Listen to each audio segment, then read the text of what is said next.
Hey everybody, 150 videos in 150 days, all things transformations, cleanses, and weight loss. When I was doing my cleansing stage, something that was asked about is there a change on how you ever organize which hours you're eating? And I was talking about, at that point in time, my hours of eating were between 3 and 9 p.m. generally.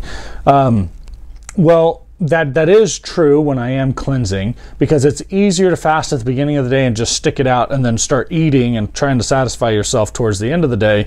But I would also argue that there's a lot of science behind having your lunch being your largest meal of the day. That's why with the exercise that I'm adding in, I do that around 10 to 11 a.m.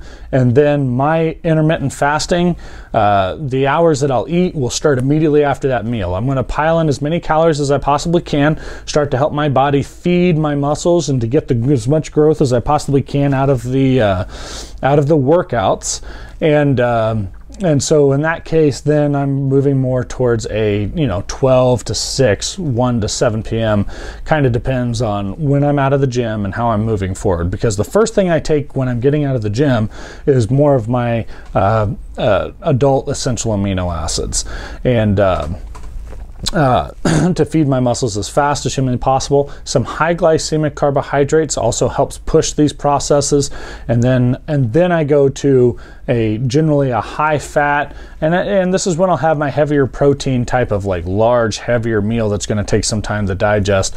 I'll do that probably about 30 minutes after I take the amino acids. So I get that fast flush of nutrition and nutrients in as fast as possible, and then I tackle it with the heavy calorie and dense nutrition lunch, and then I follow that up with probably a meal every 2 hours, just really feed the body as much as possible, and then go back to the amino acids maybe 1 or 2 times in the evening. If it's till 6, I'll probably do amino acids again at 8, and then I will still tell you to actually hold off, like in my plan, even though it doesn't really fit the intermittent fasting 100%, I still do my tart cherry and I still do my fiber before I go to bed.